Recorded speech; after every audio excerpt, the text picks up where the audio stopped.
5 aves en lengua maya. Bishabel Keshiwa Hachmalobe, Behlaya Ninkansiktech, Ho Tulchicho Ichmayat An.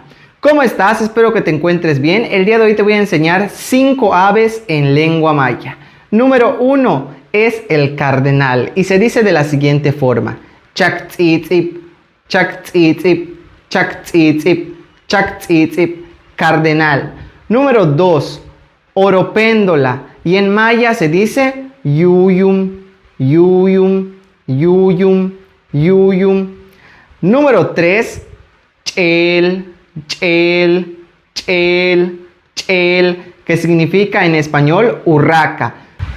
Como dato interesante, por eso el municipio de Xochitl significa contar urracas, porque proviene de 2 vocablos en maya: xoc, que es contar, leer o estudiar, y chel es urraca. Por eso el municipio tiene como significado en español contar urracas, Xochitl. La cuarta ave que aprenderemos el día de hoy es la tortolita. Se dice de la siguiente manera: mucuy, mucuy, mucuy, mucuy.